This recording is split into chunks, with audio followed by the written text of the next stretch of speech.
We are the 99%. It's the rallying cry of the Occupy Wall Street protesters. They say that a tiny minority controls America's wealth. So, how rich have the richest got? And how poor are the rest of us? Is it really 99% versus 1%? The richest 1% of the U.S. population, they own a third of U.S. net worth. So how did we get here? When times were good, everyone gained. In Bill Clinton's boom of 1993 to 2000, average incomes went up, just as they did during George W. Bush's boom at the beginning of his presidency. But if you were rich, you gained even more. That's nearly half of all the growth in the Clinton boom years. Under George W. Bush, it was even more. And there are some really rich people in the U.S. today. In fact, there are now over 3.1 million millionaires. But these are not the richest of all. The U.S. has over 400 billionaires, more than any other country in the world. Who's at the top of that pile? These three have a combined net worth of $131 billion. That's just over the combined budget shortfall of every state in the U.S. for 2011. More than the cost of the global war on terror in 2010. But haven't the rich lost out as well as the poor in the economic crash? When the economy tanked, everyone suffered.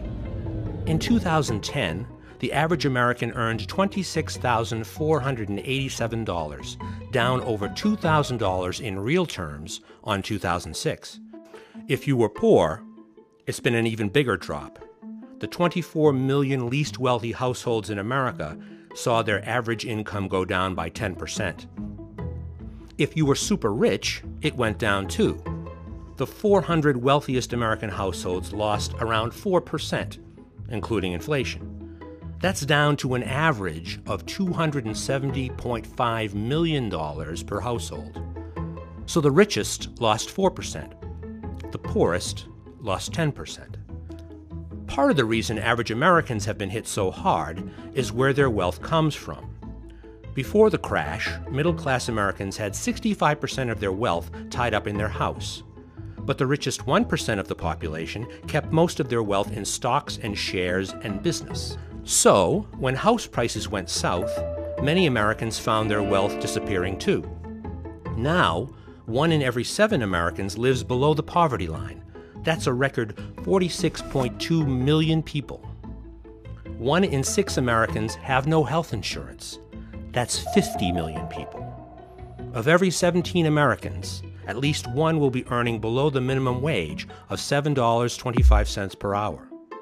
14.5% of American households are defined as food insecure. That means for every 7 households, 1 will have trouble putting enough food on the table. But some things are doing very well. Sales of luxury cars are up. Big luxury brands have reported their best sales figures in years. Tiffany Jewelers up. Brands like Louis Vuitton and Givenchy, brands like Gucci, Yves Saint Laurent, and Porsche. And America's top executives are paying themselves very well too. It is down, but still pretty good. $4.9 million each in the latest figures. And a Washington Post investigation found the following. Since the 1970s, median pay for executives at the nation's largest companies has more than quadrupled, even after adjusting for inflation, according to researchers. Over the same period, pay for a typical non-supervisory worker has dropped more than 10%. But don't the super rich pay taxes? They do. Just not quite so much as the rest of us. If you earn between $100,000 and $200,000, you will be paying up to 25% effective tax rate, and that's before payroll taxes kick in. The 400 richest tax returns surveyed by the IRS paid just 18.1% in 2008. And it's got better for them.